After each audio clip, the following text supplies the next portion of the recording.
What is going on, everybody? Welcome to the Game Informer Show, a weekly podcast covering the video game industry. Join us every Thursday for a discussion about the latest gaming news, reviews, and exclusive reveals alongside Game Informer staff and special guests from around the industry. I'm your host, Alex Van Aken, and today I'm joined by Blake Hester. How you doing, Blake? Hello. And Kyle Hilliard. How are you, Kyle? Good. Does anyone ever call you AVA? Yeah. I think What? Blake Cool. does. No, VA. AVA. Oh, you're right. No, It's like VA. I like the cadence of that. Ava, Ava. like your favorite mech show. That's spelled different. Nope. It's Ava. Ava. That's how it sounds. It'd be yeah, it's Ava. spelled ELEX, right? That's your name? Mm-hmm. Yeah, Which I think it's a video game, isn't it? Alex. Yeah. It's either that or movie. I think it might be a movie. Yeah, it's like Alex is like a fantasy game, I think. It sounds like it's a game made by Platinum Games for some reason to me. Oh. No, ELEX. it doesn't. What are y'all talking about? Y'all call yourself Game Informers? These whack ass do. takes. Come Hey, on. We They do. made a game called Near Automata. That's Near You weird. know Manual the is name. my You know the favorite. name. You know the name. Just say Near- the name right. Near I'm like in four-wheel my drive. head now. It's Near Automata, right? Yes. Yes. Okay. Right. Okay. Near Automata. Well, this is a video game podcast. Thank you all out there for listening. This week we're going to be talking about Like a Dragon Ishin. We're going to talk Atomic Heart, Resident Evil Village VR, and maybe a couple other PSVR games. PSVR 2 games, rather. Let's get into it, guys. I don't know why I sounded so excited there. Let's get into it. Let's get into it. Okay. let's start off on a Topic of the week. Blake, we are having you on to talk about Like a Dragon Ishin. You reviewed it for Game Informer. You scored it pretty highly. Did I? Seemed to enjoy it. I don't know. You scored it positively. What was my score? I don't know. It was It's like 8.5, right? 8.5, 8.25, I don't something like know. that. Let me see. You wrote You it. scored it. Okay, you want to peek behind the curtain? That review Yeah. score I slap on that thing put barely any thought into it ever. 8.25. That's good. 8.25. 8.25. There you go. I'm not a big fan of review scores, so whatever I'm scoring something, rest assured, reader, listener, I didn't think about it. Way to undercut your own work, Blake. Go for it. Here's the thing. That number is not my work. The text of the review is my work. The number is simply one A small representation of the text. I mean, I think honestly I know, assigning I'm numerical pushing us into a whole value- other discussion. I just don't want to see you belittle your work in any way. It's good work. You should be proud of it. Even the smaller parts of it. I would argue assigning numerical value to any work is actually belittling it inherently, which is why I put no thought into it. It's the least important part to me is the numerical value of any art. Right. Okay, what do you say about the game, Blake? yeah. It's good. It's like a solid 8.25. I don't know. No, it's cool. I mean, like, This is a prequel, right? no, I mean, I guess it's like a prequel to the modern day Japan. Like, Oh, I thought this was, or not a No. prequel. I thought this was like an old game that got remade. But for some reason, I thought that was a prequel for some reason. Because Yeah. it's set in the past. all of the past is a prequel to the present, really. Exactly. So I'm correct. No, you're not. It's a remake of a 2014 game called Ryu Gagatoku Ishin, which never came outside of Japan. Maybe it went to the Koreas. I don't think so. I think this one was Japan only. Probably for a variety of reasons. One, at this point in RGG's history, they had just like really struggled outside of like very minor cult success in America.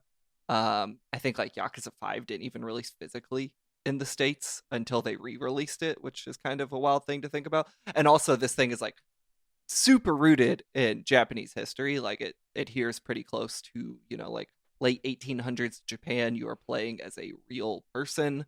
The cast is made up of real people, obviously dramatized and, represented by Yakuza mainstays.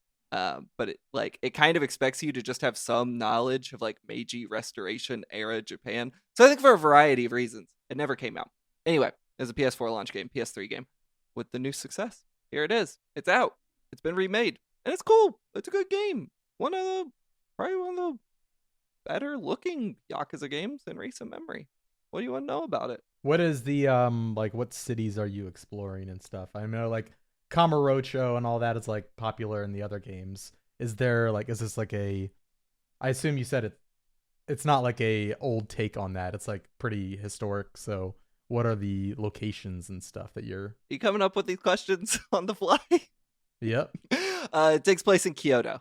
Kyo, as it was called back then. I've been there. That's where Mario's from. Takes place there. Is Mount Ishimari in this game? No. It has several different kind of little pockets and neighborhoods of Kyo. I don't know if they're the same these days.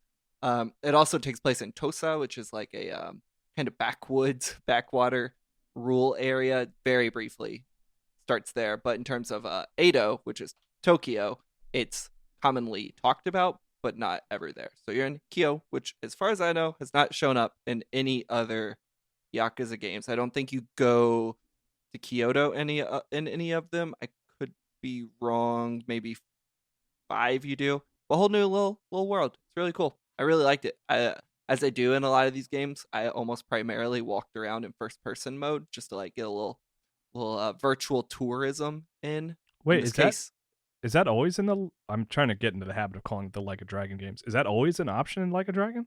I think it was maybe introduced with 6. I want to say 6 was the one that first did it. So like Kiwami 2 also had it. I don't know. Listeners will probably correct me. I don't think 0 or even like Kiwami 1 had them. So maybe not any of the early ones, but the Judgment games have it. 6, Like a Dragon, this one, they all have it. That's good. Yeah, awesome. I had no idea. That's cool. I didn't know you could do that. Mm-hmm.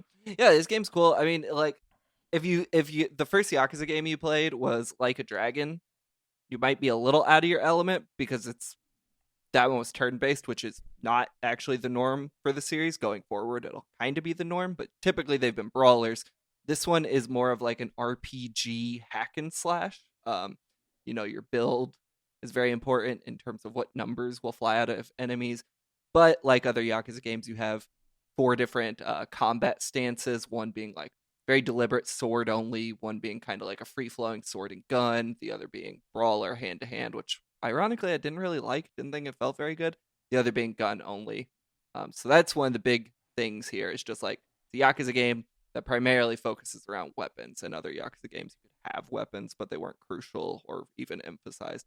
This one is like you are playing as a master swordsman. Sakamoto Ryoma, I believe, is his name.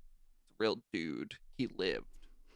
Are there like, do the sword and gun have different like effects in terms of like? Well, yeah, the gun shoots bullets. The sword is sharp, and you use it to slice people. No, do some enemies like are some weak to gun, some weak to sword, or can you kind of just get through? Nothing really stood out to me other than like there'll probably be weapons or enemies you want to just fight from further back. Enemies with long poles, spears. It's hard to get up close and personal with them because they have a bigger reach, so you might want to use guns on them. But in terms of like enemies that were specifically weak to certain things, I don't recall any. I might just be an idiot.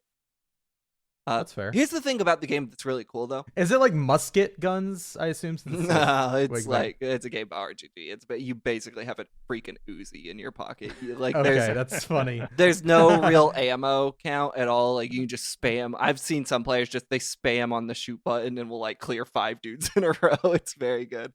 But the big draw of the game, I think, obviously with any of these games, like the gameplay's great, the walking around's fun, the mini games or whatever, sub-story. The story, the melodrama. These games are soap operas. They're very dramatic tales of these big buff men being very sad and angry. And like this game is no different. It's dealing with a lot of things that obviously actually happened and people who actually lived. I am certainly not the person to speak to the historical accuracy or portrayals of certain factions in Japan and how that's represented in 2023. Frankly, I don't think I maybe should have reviewed it based on that criteria. But I do think the story is very well told. Some of the better cutscenes in the series, which like the series is known for having some really great cinematics, but some of these, the way they like direct drama and action in them, there's some really stellar choreography. Like that was one of the big takeaways I had from this game. Is like, man, it's just really competently told in its story and like trims out a lot of the fat from other games. You definitely stand around watching reverse shot of talking heads a lot, like in those games, but it feels like it's not as bad as other games. There's a lot more emphasis on like keeping the story active, keeping, pumping more money into these cinematics that are entertaining to watch. Like, I was very much gripped by the story, even if I sometimes found it hard to follow as someone not versed at all in Japanese history or Japanese politics, and certainly not the intersection of Japanese history and politics. It was awesome. The cast is great. I mean, all the mainstays are fantastic.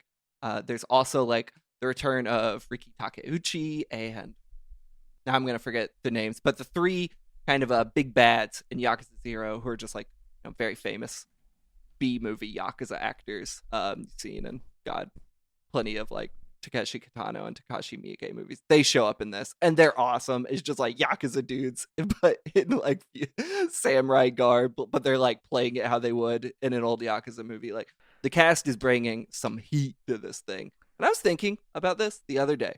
Whenever we talk about like the great voice actors in video games, we always talk about like the same two dudes, like Troy Baker, who's like fine, I guess. He's pretty hammy. Nolan North, who I think is really good.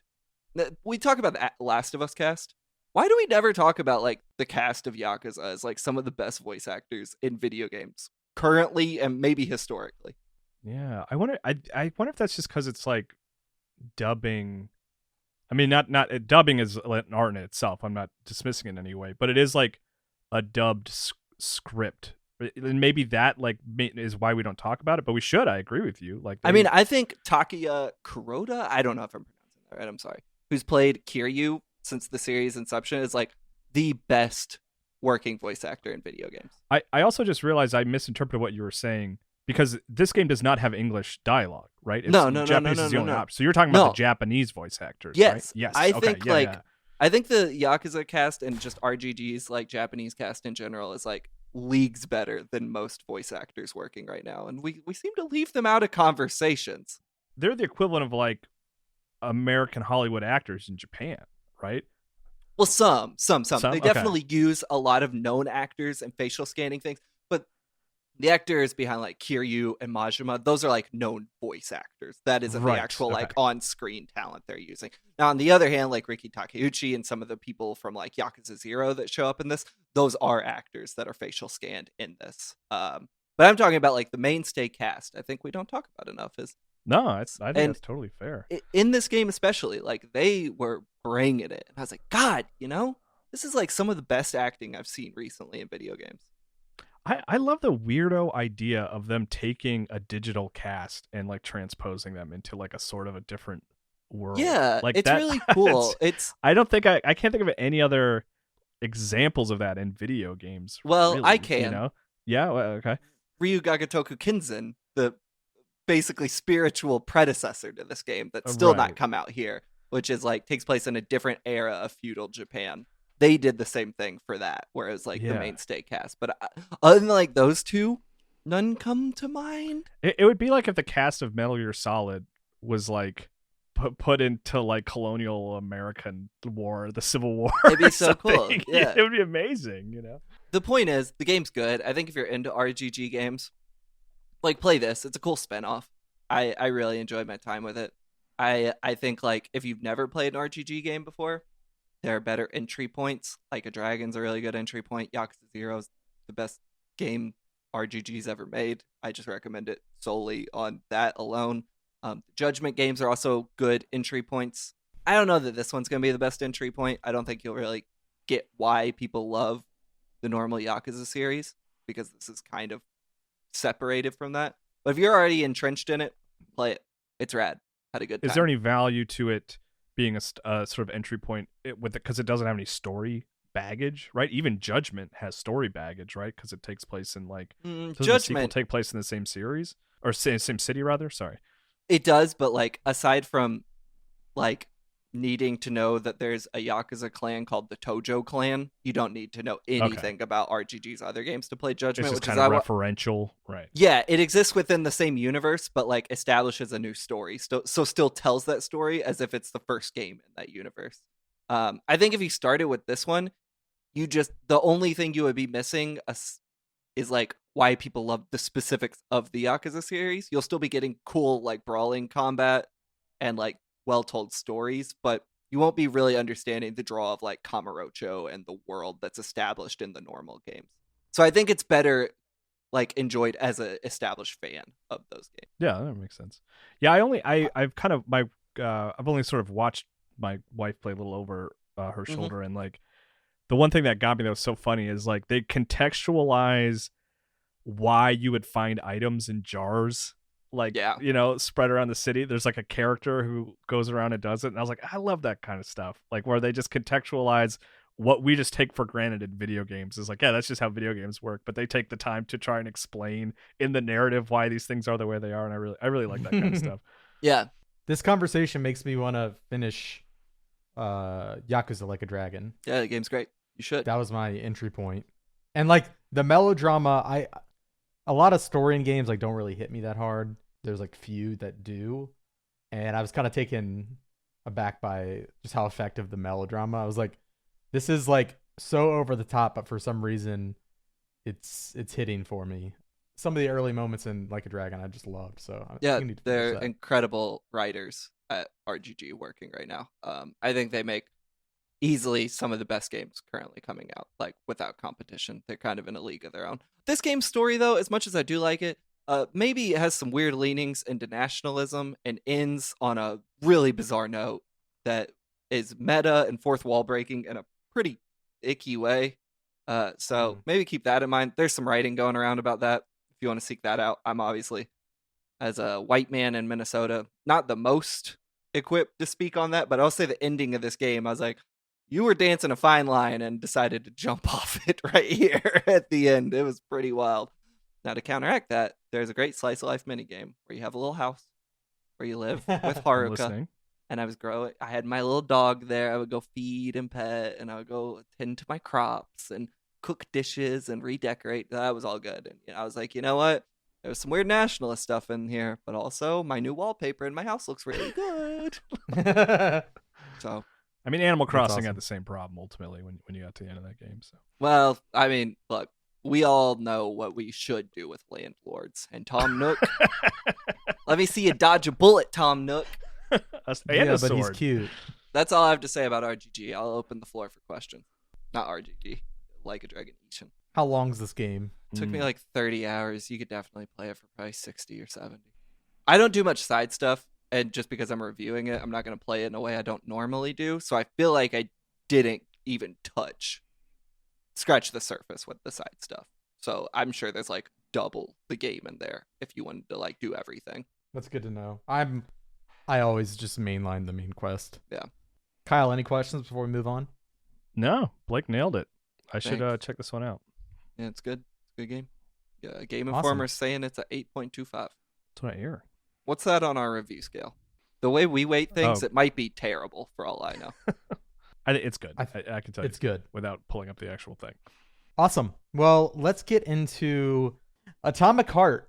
The debut from Mundfish. I didn't think it was a real game for a long time.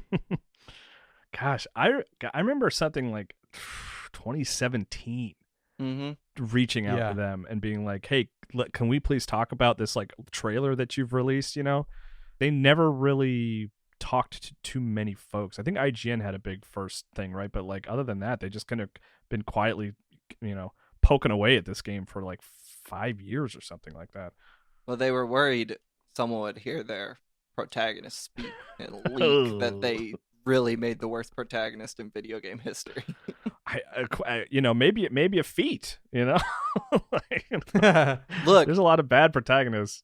There were two things that shocked me when I booted this game up. One was, wow, this game really is as beautiful as those trailers made it appear. The second is, I can't believe they didn't scrap this story. Because holy crap, dude. Yeah, Alex, I'm curious if you've played more. I know we have a review on the site. Like the world building was interesting, and sometimes that kind of goes hand in hand with the story. So maybe the story goes somewhere interesting, but to Blake's point, the protagonist just like immediately awful. Just like this guy is. Steam says I have played for 3 hours. Okay, so you're actually not. I think I played for like an hour or two, and like you said, Blake, like it looks great. Like Yeah. the opening sequence is cool, where you're like sort of like moving through this functioning city that's kind of like mainly run by robots, and then like you get in a car that gets flown. So That part is where my jaw hit the floor when you're flying through the clouds. Yeah. So like the one that I remember talking to Jacob about this, and like we before the game came out, we were both like, there's too much bespoke nonsense in these trailers. And seeing how much bespoke nonsense is in the game, I was like, okay, so they didn't make vaporware. Like this is a real, like very competently made, confident game. Like it opens like they knew they made something worth looking at, just not worth hearing. Yeah, absolutely. Yeah, and if it wasn't, I don't know, I guess we kind of skipped over, but like super strong BioShock vibes, especially BioShock Infinite, maybe just because you're in the sky for a lot of the opening, but it just seems like similar. They just clearly took inspiration from it in the sense that it's like, this is a very strange, technologically advanced world that has a lot of history. I never got far enough to figure out if it had stupid politics like BioShock Infinite, but like it's definitely cribbing the look of it. It seems to be, and Alex, help me out here. I think you're like an hour further than me, but it seems to be like a story about a very sort of well-regarded scientist trying to merge everyone's consciousness into like one giant shared cloud, which is like kind of a weird idea, and I don't know what the ramifications of that are over the course of a long-term story, which is like, okay, that's interesting, but then you're just playing as this profane dude who just gets just pissed off at everything. Yeah, and you were playing like some like military dude who's like security guard, who's like security guard who works for that scientist, and effectively there's a whistleblower that, because this scientist is like trying to keep all of this a secret until it's finalized and unveiled to the world. And there is a whistleblower who's like, hey, this stuff is like bad actually and harmful. And our goal is we shouldn't all stick our brains into a shared computer. I don't know, just spitballing. Yeah. And this whistleblower is like, the world needs to know what Russia is doing. And that kind of sets into motion the events. There's like essentially like this whistleblower is like hacking into robots and making them identify friendlies as enemies, and it's like causing a lot of chaos and death, and he's hoping that will make enough noise that the rest of the world will find out Elon Musk be able to stop. Elon Musk is like one Rick and Morty episode away from trying to himself. Like he seems like that brand of idiot to be like, oh. I mean, I think he's literally I think one of, not to get into a Musk tangent, Christ, but like I think he does have a company that is experimenting on monkey brains that isn't making much progress. He does, yeah. Neuralink. Do you think Elon Musk listens to this podcast? Like, there's a chance he might. I mean, I feel like there's a chance at one point in time he has. Yeah. I feel like he's listened to at least one episode of the GI Show. Probably, yeah. He's definitely. It's probably when Ben Hansen hosted. And like we got an exclusive on like, I don't know, like Call of Duty or something. Yeah, he's definitely watched like an NGT or something at one point in his life. Absolutely. Yeah, absolutely. So yeah, that's kind of like the setup for the first couple hours of the game. You're trying to chase down this hacker and prevent him from, doing that. And perhaps the hacker, starts to try to convince you that you're working for the wrong side, and that kind of that's where I'm at right now. It's very early on, not really spoilers. It's like pretty predictable, and I'm interested to see where the plot goes. However, like the writing of the game is awful. Just to put it plainly, like it's real bad. I think for some reason I'm trying to figure out why their go-to catchphrase is "crispy critters." Yeah, they have used that line like 8 times now, like 3 hours in. Crispy critters. Do you think I gotta turn into one of those crispy critters, Doc? Do you think it's like, maybe something lost in translation, like maybe in Russian, like it's a alliteration or something? Jeepers it means creepers. Something a little different, like. Or maybe it is a common phrase there. Or something yeah. It's really off-putting. Maybe it just translates weirdly. I don't know. Yeah, or maybe, I think that's what's going on. Well, you know what? I've actually heard the rest of the script around Crispy Critters. It's probably just something really stupid. Yeah, there is a lot of moments visually that like I mean I'm not kidding. Like I was like, Yeah. is this the best looking game I've played? And then it kind of comes crashing down when like some of the robot animations play back at like 5 frames a second. Meanwhile, everything else is like playing at like 60 FPS. There's some weird like technical stuff going on. But yeah, there's also like an impressive amount of animation, like beyond, like, the issues you're talking about, but like even in like your hand and the little tendrils you use to collect things, it's like there's just a lot of animation in everything, which is Yeah. wild. Yeah, it's a lofty game. Yeah. But it's definitely rough around the edges. I am interested in the world still. I wish there was like a slider.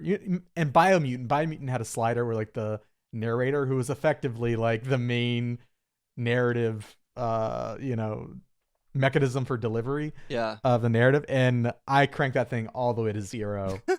If I could like mute, I've actually thought about muting dialogue in this game, which is an option, and just like reading the subtitles as I play, because it is so bad.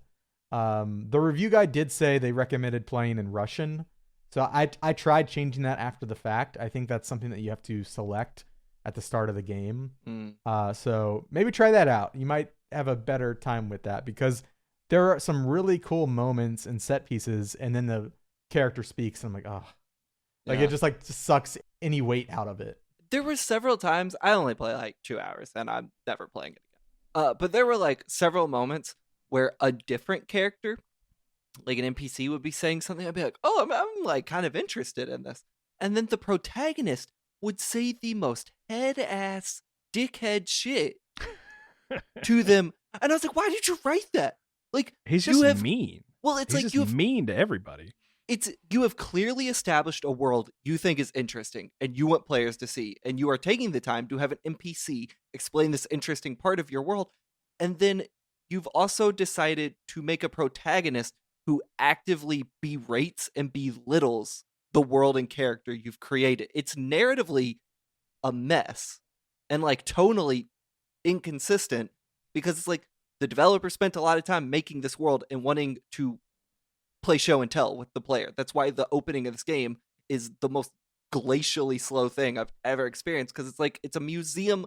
It's like a guided tour through a virtual museum of like a world that doesn't exist, and then you're just there with the worst dude on earth. Yeah, it's like, why'd I get stuck with this guy? Do you guys remember that cutscene? Did you get far enough, Kyle, where like there's a character bleeding out on the ground, and another character asks the protagonist to help them stop the bleeding? I don't think I've gotten that. Yeah. I did see this. I And don't then remember. I'm sure he says like no or some shit. The protagonist helps. He's like helping to stop the bleeding, and then he like looks around. He's like, you know what? Forget you. And he like lets the character die so that he can like suck in like he essentially sees like a piece of treasure he wants. And he's like, no, he can die. And then he's like, oh yeah, as he's like picking up the treasure as this other guy is dying. And then an enemy busts into the room and he's like, get down. I'm like, what? Why would you tell them to get down? You just like said that they could die. It's like 2005 era Kratos or something. It's like, so bad. Just cruel for no reason because it seemed edgy, And then anytime like the game is like setting you up to like, okay, go and collect these 4 things that you can open this lock. And then they're like explaining the objective, and he's like, let me guess. I gotta go and get these 4 things to open some locks. How creative. He's like actively crapping on the thing that the game's design. I'm like, why would you include this? It makes me realize, I mean, a lot of games do that. But yeah. It's like, several games do that, and it's like, oh, so you like, you made a bad design choice.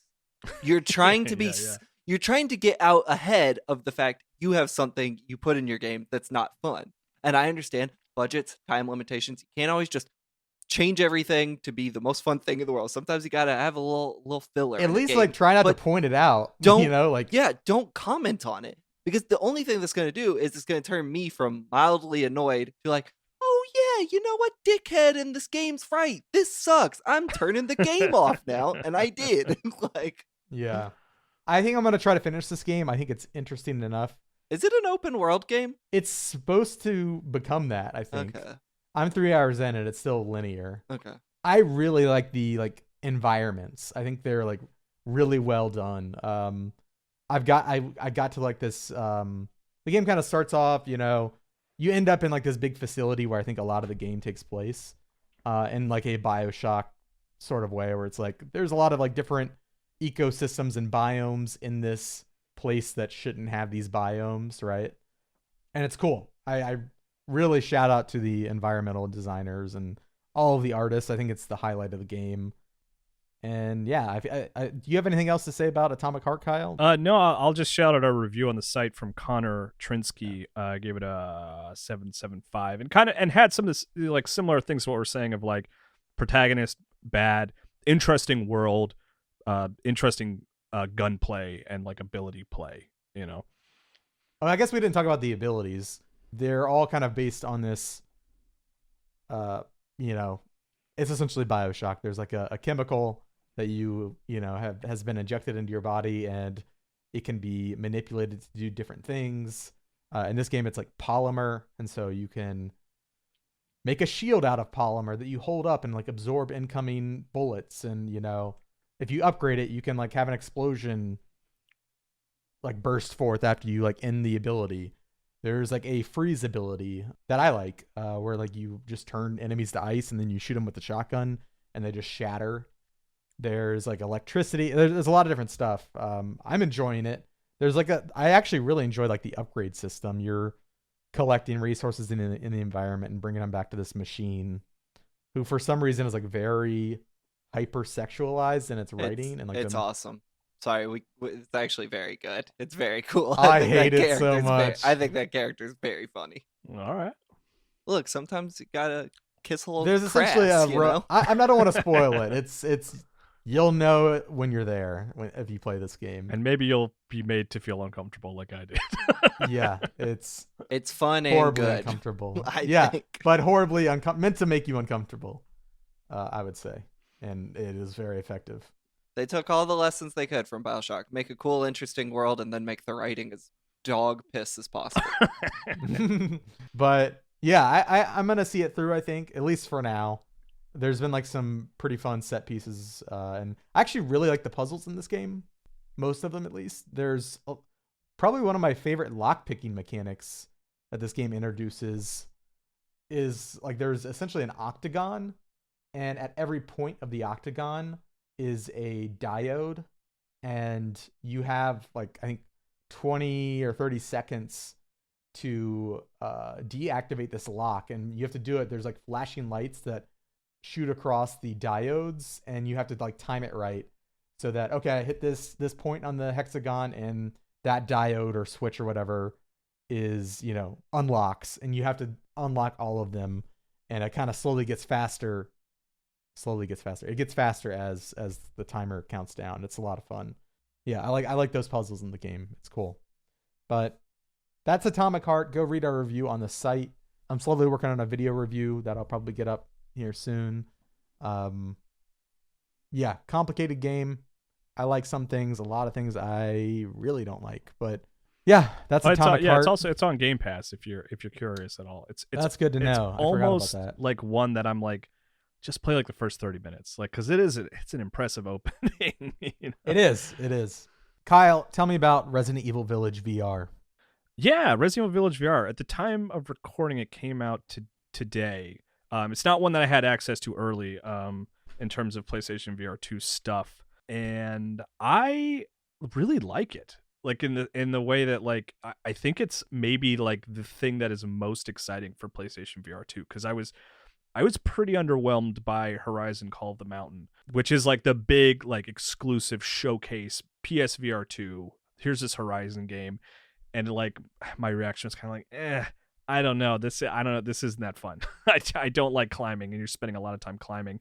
And then there's Gran Turismo 7 has like a VR update, which is another one of like the few like PSVR 2 exclusive things, and that's cool, but it's pretty straightforward. It's kind of exactly what you think it would be, which is like both a compliment and sort of a dig against it. Is like it doesn't really do anything special, but it works well. You drive around in VR, you know, great.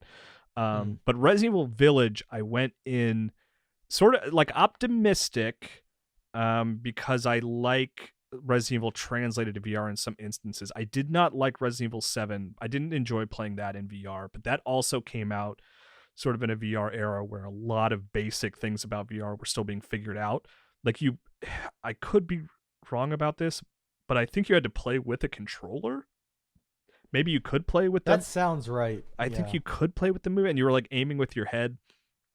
And it was I didn't really like it, and I switched back to just standard mode pretty quickly. Village, the thing I was worried about with Village is that it might feel something similar to that, like you use a controller. It might just feel like you're playing the standard Village, but with but you can also kind of look around. Isn't that neat? But the what's nice is this does feel like a very considered port. It does things that you wouldn't like. A small example is unlocking a door by turning the deadbolt or whatever. In the main game, you just press X, right? And then Ethan would just unlock it, and that would be an animation. But here, you reach out and you grab the lock and you twist your arm and unlock it. And it's little touches like that show that's like, oh, okay, they did want this to play in an interesting way in VR. And that's been cool. It's that game translates pretty well to VR, and I've been enjoying it. Like the handful of funky things where it's like, oh, well, if they had started from the beginning for this being a VR game, this might have been different. Is some cutscenes are just suddenly on a flat screen. It was weird when I met the merchant. You walk up to the merchant, it's in VR, and then there's one, it's literally a 2-second shot of the merchant suddenly is in 2D, and then it goes back to virtual reality again. It was it was so disorienting and weird.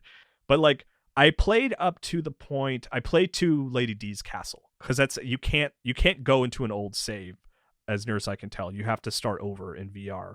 So I played up to that, and it's the thing about Horizon that was frustrating is climbing was just not fun to do, and Resident Evil Village was kind of already pretty well situated for a VR game, because the gunplay is kind of slow and methodical, which works really well in VR, especially in Lady D's castle. The big part of the game is walking around and looking at stuff, and that works really well in VR. And then her character, which is this gigantic Amazonian woman who towers over you, when you meet her for the first time, that's really cool, because VR is really good at scale. So when you have this terrifying woman towering over you and getting in your face and grabbing your wrist and drinking your blood, that's really cool in VR. That works really well. And so I'm walking away. I'll put we're not gonna do a full proper review, but I'll put some impressions up on the site of this is the best thing for PlayStation VR 2. This is one of the true exclusives. is that a good thing, Blake? Okay, let's go. It kind of surprised me, because I was I really thought Horizon would be the one to kind of be the thing to look at, but if this is one of the few exclusives for PlayStation VR 2, and I think it's the best thing you can play is Village. Kyle. Yeah. Did you play Resident Evil 4 VR, also known as one of the best games of last year? Yes, it was. Yeah, I did. I loved it. Does it feel? Are there any? I know, is there any similarities to that? Because you could play Resident Evil 4 VR like you're John Wick. Right. Okay. Yeah, because I love Resident Evil 4 VR. I think on my personal top 10 list of I had it on there. That's I really adored it. And I will say that is more of a bigger translation. They really redid that game to work in VR, where Village I think just kind of happens to already be pretty good in VR. And so it's not quite the overhaul. And in fact, I actually have found myself dying more in Village VR, which is cool, because it's a horror game and it is very intense. And I find myself actually shooting way more bullets than I did just playing standard, because when a werewolf is running at your face and you're trying to get a headshot, in VR, I'm just way more inclined to just pull that trigger a bunch of times. Yeah. Where Resident Evil 4 VR, I feel was a little more friendly to that. Resident Evil 4 VR is actually easier than Resident Evil 4, where I think this is actually a little bit harder. Okay. Yeah. And that's not necessarily a bad thing. It's just a different thing. Can I come over and borrow your PSVR 2 headset? I mean, honestly, like after this point, we can go offline. You can come and get it if you want. It's like snowing like crazy. Oh yeah, right there now. is a blizzard. So can I come get it in like a month? yeah. I mean, yeah. I'm Because so scared for this blizzard, by the way. Just side note. I'm supposed to be moving in 3 days, and this blizzard outside is raging. oh boy, Here's what you got to know. God bless the United States Postal Service. First and foremost, protect the USPS. Second, they delivered my package, and now I don't have to leave my apartment for the week because I did all my grocery shopping yesterday, and I can just stay at home and play with my new airbrush. So I love the blizzard. me and the blizzard, we're getting along. I Alex, I hope it does get cleared up for your sake. Like we'll see how it goes. Yeah, But we'll Kyle, see. do you hope it doesn't clear up only where I need to go? Alex, it's like completely clear, but it's f***ed for me. I'm so sorry. Dang it. Sorry. I'm used to being on Sailor? I'm used to being on Nebula. They let me say all kinds of stuff over there these days. But let me. Where did we All leave right. off here? I don't remember. I was asking about if it was like comparable to Resident Evil 4 VR. I've never played any of the PSVR stuff. In fact, my only real experience with VR was RE4 VR because like I've just never wanted to invest in VR. Sure. And I only played RE4 VR because Ben Reeves had a Facebook thing that he let me borrow, Meta Quest or whatever. Right. I still don't think I'm going to buy a VR headset, but I'm very inclined to drive the 40 minutes to your house and borrow yours now to play this. Well, I mean, it's Game Informer's. It's not mine, which is why I'm saying, yeah, you could. Yeah, totally but borrow. the gas will require to get there Right. is mine. There is an investment there, so at least one way. That's true. Yeah. I mean, honestly, like I'm both surprised. I kind of went in like just a little pessimistic. I was like, it's weird that this is being ported. It's only on PSVR 2. I wonder how much they put into this. And thankfully, the answer has been like, oh, actually, quite a lot, to the point where like this is the best thing to play on PlayStation VR 2. Honestly, like there's Better than Rez. And well, the but other... Resident Evil 4 VR is not on PlayStation VR no 2. Rez. Oh, RZ. Rez? Yeah. Yeah. I mean, I like Okay. Rez. Rez is great. I love Tetris Effect. I just There's feel a- like when Mizuguchi does something, like that becomes the killer app for whatever weirdo system he puts his stuff on. I mean, Tetris Effect, honestly, is like my favorite Mizuguchi VR thing. Yeah, Rez is okay. cool, but it's like an arcade game. You know, like it's great, but it's sort of like candy. You know, you can kind of get in and out. I've never played one of his games, and I've just known when I do, they'll probably be some of my favorite games of all time. So Yeah, But I wanna you play should him play in- Tetris Effect. I want to play him in VR. That's the thing. I've always wanted to play his games in VR. You know, like it's like I could sit and play Rez, or I could play Rez Infinite in VR, and it's like why would I not just Yeah, do the VR? fair. But I haven't had a means to, so I've just never played any of his stuff. I mean, Tetris Effect you should play on any platform. It's great. Okay. Pancake mode, if you will. It's great in VR as well. I got a Steam Press account. I'll play it for There free. you go. It's great. You should play it. It makes. I think I wrote this like, hey, 10 great games to play in PSVR 2, and put Tetris Effect on there. That game's honest to God, like when you're focused on it, like if you have headphones on, you're listening to music and you're playing Tetris, that game makes me emotional, and I don't know why. I like don't Let's know go. where that comes from. I'll start Let's go. tearing up at certain like levels, and it's just like it just totally envelops you in such a fantastic way. That's awesome. I want to play Half-Life Alex too. Do we have any headsets around that I can use for that? Well, I played it using a Quest headset, where I just plugged into my PC that way. So I mean, what you do, Blake. Go get yourself a Quest 2, play Resident Evil 4 some more. I don't You don't have need it. You don't Facebook. need it anymore. Oh, They are you changed that. kidding me? Yeah, no, they took that. They added it in, then they took it back out. So now you're good. Bet Ben Reeves wished they had done that earlier when I had access Right. to his Facebook account, which I did Oh, not no. look at. I did not log into. I only DM'd like 5 or 6 people. It was I fine. went to his earliest DM he had on Facebook and sent a message say, "Hey, just making sure you saw this."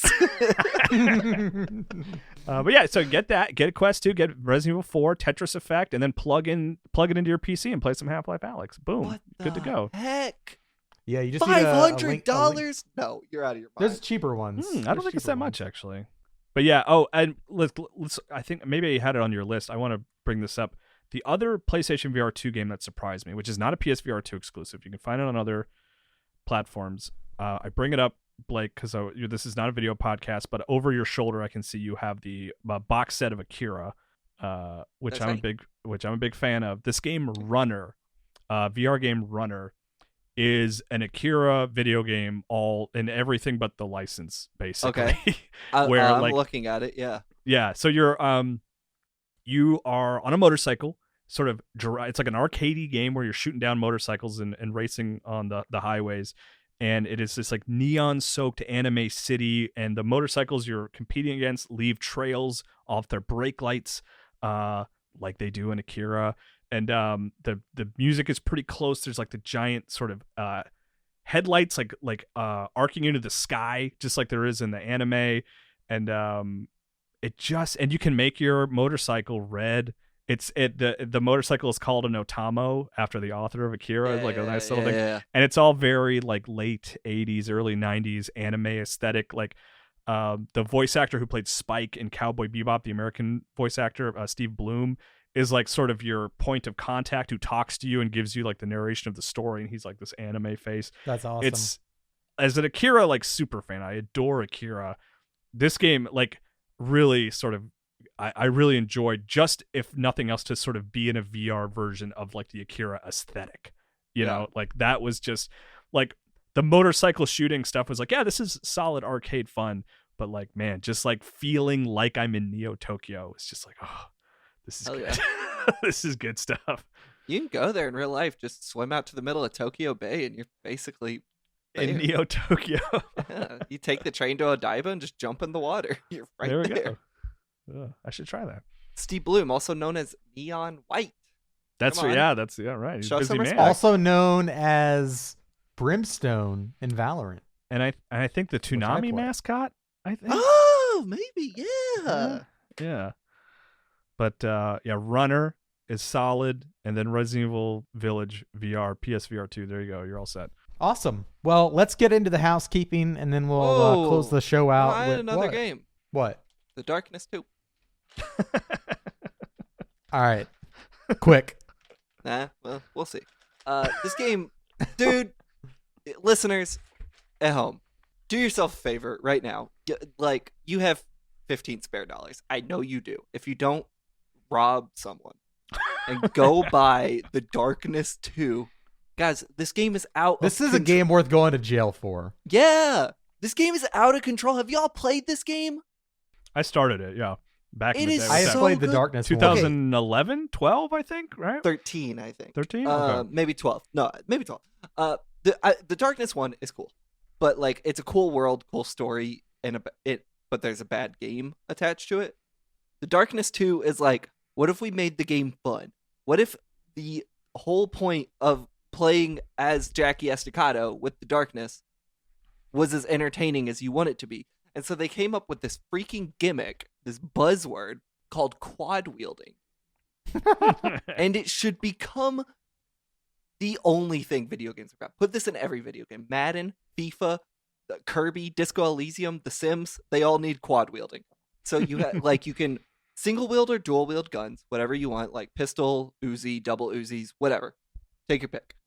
And then you have the two Darkness arms, and each one has different attacks mapped to it. So your right Darkness arm, which is the right bumper, is kind of like a slash, and you can control which direction you slash, a la like Metal Gear Rising.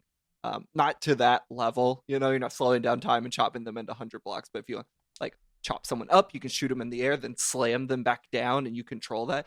And then the left arm, which is left bumper, you can pick up things from the environment and use them as projectiles. So you can like rip a car door off of a car, use it as a shield, and then throw it across the map at an enemy, and it'll slice them in half. Or you can find poles and throw them and impale people, all the while you're shooting at the same time. Quad wielding. And it's great. It looks like a comic book come to life. Like, it's just honestly, the visuals have barely aged. Like, the game is gorgeous. It's cell shaded, right? Yeah, it's cell shaded. It looks like a comic. There's even like I forgot it was cell shaded. Yeah. Was the first one cell shaded? No, the first one is like 2007 hyper realism. That's why I was like, oh. The first one's cool. The problem with the first one, though, is there's cutscenes where Jackie Estacado goes freaking nuts with the darkness, and those are only cutscenes. And the Darkness 2, you get to play like that. It is like That's cool. a wild power fantasy. It's maybe 4 hours long. And you could probably buy it for... Yeah. It's really short. And it's the most fun I've had in a long time. Like, I had trouble tearing myself away from it the other night. Like, as soon as work is over today, I'm literally booting up the Darkness, and I'm probably going to play the rest of the game in one sitting. Can you watch the entirety of the movie To Kill a Mockingbird in the Darkness too? You want to know something wild about the Darkness? Everyone remembers To Kill a Mockingbird is in that in its entirety, which is very cool. We all freaked out about High on Life because it had like some stupid movie in it. It's like, yeah, well, that really worked out for you. I hope the SEO was worth it writing about that idiot. I mean, honestly, it probably was. That game ended up being pretty dang successful. Yeah. However, the Darkness, released more than 10 years before, had the entirety of To Kill a Mockingbird, The Man with the Golden Arm, The Street Fighter, Return of the Street Fighter, Sister Street Fighter, The Street Fighter's Last Revenge, His Girl Friday, Nosferatu, Flash Gordon, Gabby. These are all now TV episodes. I didn't know it had all that. 10 episodes of Popeye, a couple episodes of the New Stooges, and music videos in it. All that you could watch in their entirety in the game. So Justin Roiland, have fun in jail, creatively bankrupt idiot. The Darkness did it first, did it better, and High on Life probably won't get a sequel now, but The Darkness 2 came out, and it's one of the most fun games I've played this year. Thank you. There you go. I cede the rest of my time. You gotta. I didn't realize it had all that stuff. I thought it just had the one movie in it. I didn't realize it had like all that stuff. No, dude. The Darkness. His Girl Friday. That's a great movie. Sit down and watch that. In the Darkness. The Darkness. It's funny, one actually. Is bad. It's just not a fun Fortnite game. just announced that they're going to be showcasing the entirety of the Darkness 2 in Fortnite at the Fortnite Theater. but it's only the clips of the Darkness 2 where you are watching other media inside the Darkness 2. No, that's the Darkness 1. It's Darkness 1. That's what I meant. An interesting thing about the Darkness 1 when you play it is keep in mind where the team went, because it was developed by Starbreeze, famous felons, as we all know from the new Double Fine documentary. A lot of the team that worked on that game went on to be founding members or like work at Machine Games on the Wolfenstein games. And when you play the first Darkness, it makes a ton of sense. Darkness 2 is developed by Digital Extremes, different studio. I haven't played the Darkness since it came out, which was like 2010 or 9 or 2007. Okay. And even with that separation, and like I'm like, oh, that makes total sense. Like, that makes absolute sense. Yeah, it's really funny with the Darkness 1. This will be the last thing I say about it, I promise. Going back and reading older reviews, a lot of people talk about this one moment in it that was like, you're not gonna believe what they did. Like, you can't believe how striking this moment is. It is a really striking moment, but like, people don't really talk about the Darkness anymore, especially compared to how they talked about it in those reviews with this like effusive praise for the story and the world. And then if you look at the calendar, 2 months later, BioShock came out. And I think the Darkness 1 would have a bigger footprint on the collective gaming memory if 2 months later the first freaking BioShock hadn't come out. Which is unfortunate, because I'd rather play the Darkness. Anything Ken Levine made or makes. Well, let's move on to housekeeping. BioShock 1's a good game. I'd like to play that. BioShock 2, he didn't even work on. I'm sure it's a good game. I'd play it. Zach McClendon worked on BioShock 2. I'm just laughing at like how like you said that with such confidence, and you're like, actually, I don't know. I didn't play the other ones. BioShock Infinite's the one that sucks. BioShock 1's pretty cool. Okay. I didn't play 2, but Zach McClendon worked on it, famous for his appearance in the Psychonauts documentary. It all comes freaking full circle. There we go. I'm so excited to continue watching that tonight. Have you finished it, the Psychonauts doc? Yeah, it doesn't work out for Zach McClendon, unfortunately. I have finished it. It's great. Probably the best thing ever made about a video game. It's unfortunate that these only exist as internally made products.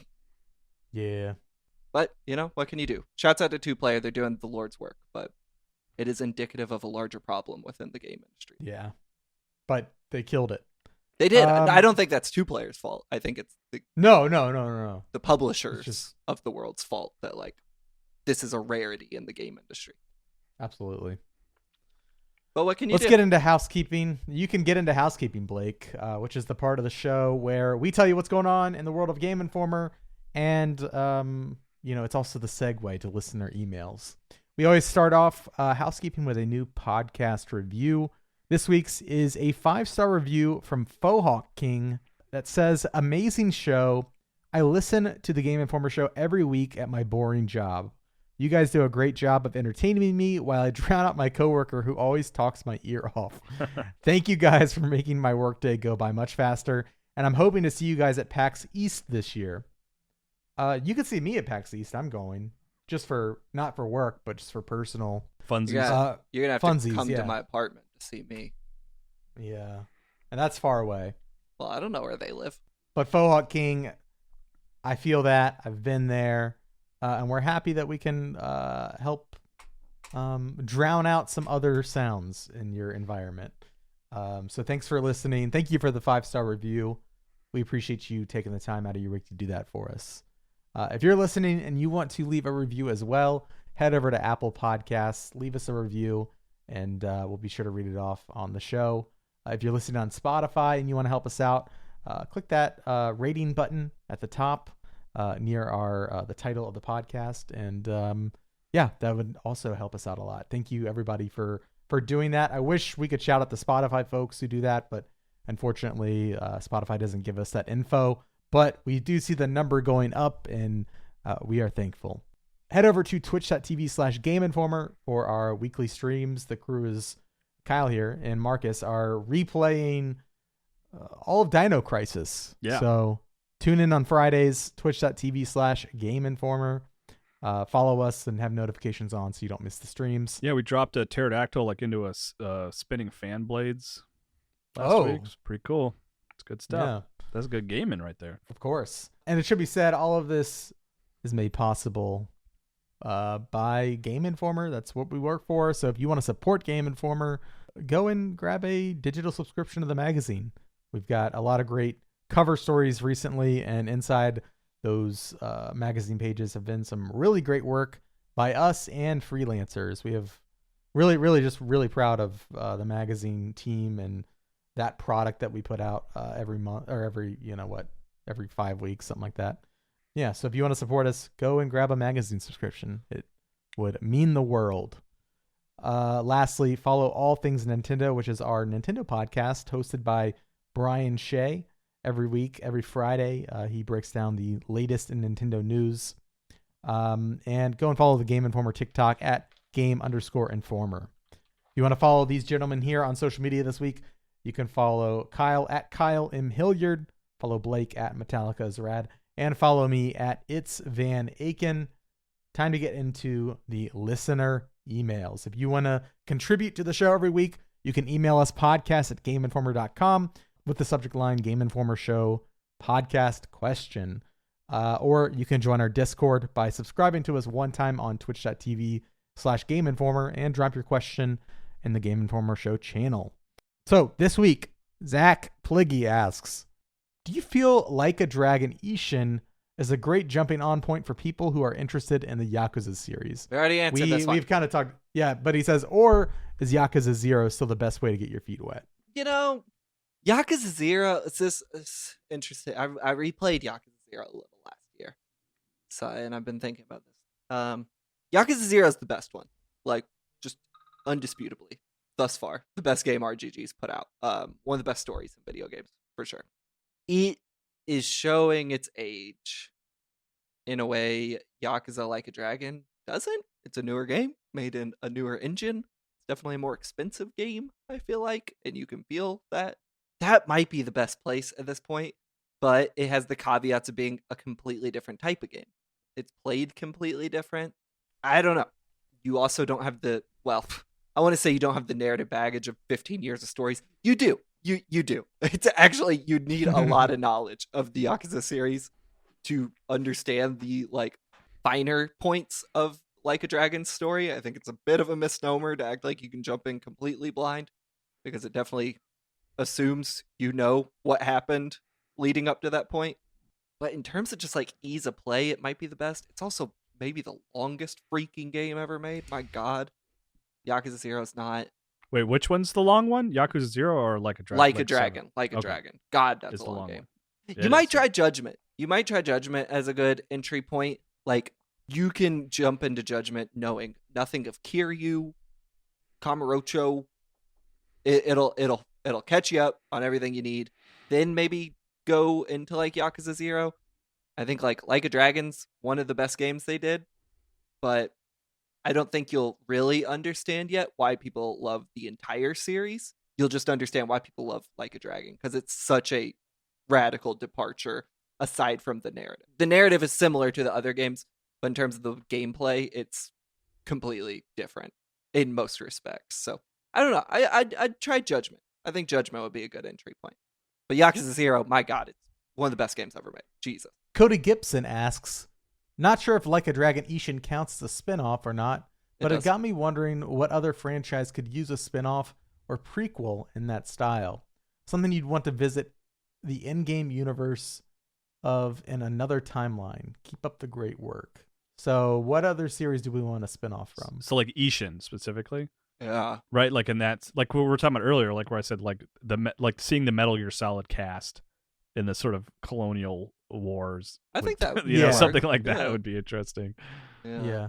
Because it comes down to like not even necessarily characters, but just like the cast, right? If you consider these digital characters like actors, like what would you want to see them transposed into? Yeah, so it's an interesting idea.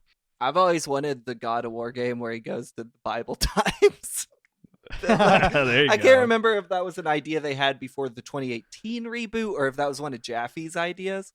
I think that was a Jaffe joint, yeah, because I think he That wanted sounds like Kratos Jaffe. to go to all kinds of different pantheons and stuff like that, yeah. Because, bro, you just know Kratos would be the one crucifying Jesus. Like, that's how that game would have to play out. I'm not saying that's right or wrong. I'm saying I want to see it. So I want to play the Bible God of War games real bad. People would be so mad about that. I would love to play that game, to be clear. Yeah. Absolutely. Yeah, man. You know what game has a crucifixion in it? Darkness? Darkness 2. Wow. Does that mean is that a good thing? Oh, it's a good scene. My God, it's crazy. Is that the quad? Yeah, I don't know. Because you got the 4 points. Is that what there's something there. There's a joke there. I don't know. Well, 3 points really, because you're nailed in 3 points. The top is kind of, I guess you want that's a a good head point. rest. Right. Yeah, head rest. Slight comfort in one of humanity's worst torture devices. Right. Yeah. All right. Do you not have an answer? I'm trying to think. I don't think I do, actually. Okay. I thought like back in the day the Pokemon stuff would be cool, but they did that. They did that in Arceus. Well, even like the cast of like the Resident Evil franchise, right? Like, what if they had to, deal with the T virus during the plague, or something like medieval times cool, or actually, something, Leon with that haircut walking around medieval England trying to avoid rats. But the whole point of those games is that the T virus is a product of modern science. That's true. Yeah. Look, I'm not writing the game. I'm just back an ideas too. guy. I guess at this point it's not modern science, it's like 30 years old, but right. God. Well, I mean, but if you want to get into Village spoilers, there's like, which That's I true. won't, but there's some That's hints true. that maybe T virus has been around a lot longer than we thought. Yeah, whatever I you wanna forgot call about that. I forgot about that. Yeah. That was stupid. That was a dumb plot point. But if it leads to Resident Evil Plague, a Plague Tale Resident Evil, maybe it's a good idea. What do you think they're going to call Resident Evil 9? Because the last 2 games, they've done it where like the Roman numeral fits into it. I remember seeing someone tweeting Resident Evil Appendix at one point. That's good. Yeah. Resident Evil Crucifix. Oh, here, see? We're onto something here. It all comes back around. I'm thinking, baby. All right. Well, Joe Grote, former Game Informer editor, asks, I recently dove back into the early access title Myth Forced to check out the changes. Booting it up reminded me this game has the catchiest opening of all time, and I don't think I could ever skip it. Do you all have a game intro you never skip? Chrono Cross. Maybe Halo 2? Like the theme song specifically? Yeah. Like the attract screen, sort of. Yeah. But probably Halo 2 is the only one I mean, genuinely Chrono Cross, because I love the intro sort of like montage of pre-rendered cutscenes, and the soundtrack is fantastic, to the point where like when I actually finally played Chrono Cross for the first time last year, I actually was like, it's like I think I liked that attract screen more than I liked the total game. Chrono Cross was fine. It just did not blow my mind. Sonic Adventure 1, the first one with that Crush 40 song, is like starts with the guitar slides out. Wow. See, that's why I like Halo. Steve Vai plays electric guitar over the Halo theme. Steve Vai on the new Friends. Polyphia album.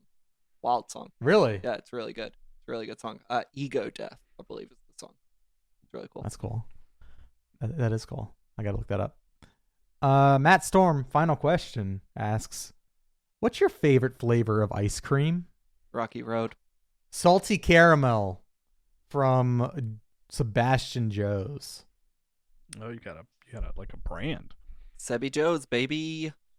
That's my favorite ice cream currently.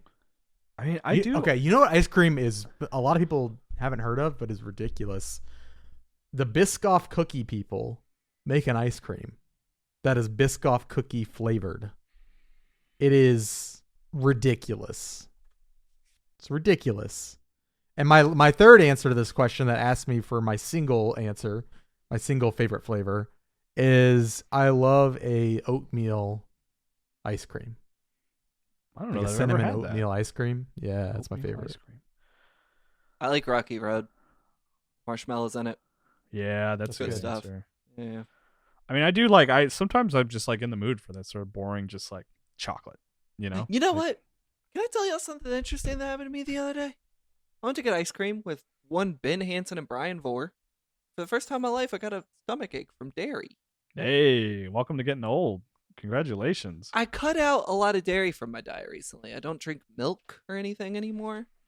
I think that's what happened. I think I accidentally gave myself lactose intolerance.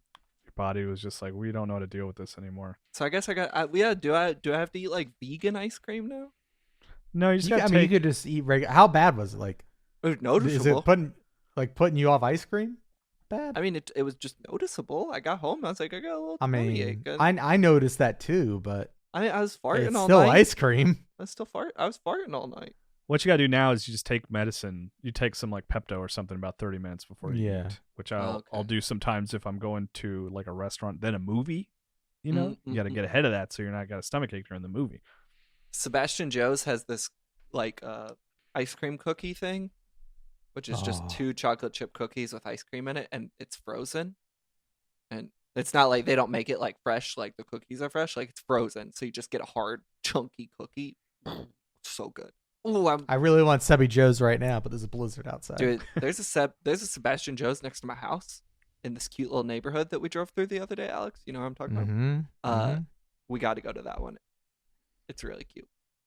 Yeah, It's better than I've been to that one. It's better than the other one, which is always too busy. I've been to that one before. It was very cute. Oh, But I would go with you. You want to go? 100%. Maybe. I was about to do my usual joke of like, I'm busy that day, but I'm like, I don't even know what store you guys are talking about. Sebastian Joe's? I got to check this place out. Yeah, there's a few of them throughout the it's a Twin local Cities. chain. A couple of them. Let's do Good. it. Real good. Better than Milk Jam for sure. Yeah, I like Milk Jam, but it's overhyped. There's also that place next to Cafetto. I've never been to that one. Have you been to it? I have. I'm not going to say the name of it. I wasn't a huge That means fan. you liked it. Why aren't you gonna say the name? I'll tell you after the show. Okay. But yeah. Okay. That's going to do it for the show this week. I'm sorry to keep that such a mystery, Blake, but I know. Now I'm nervous. I have my reasons. Now I'm nervous. Thanks for listening to the show this week, y'all. Really, really appreciate it. We'll see you next week. Until then, stay safe, stay warm. Bye.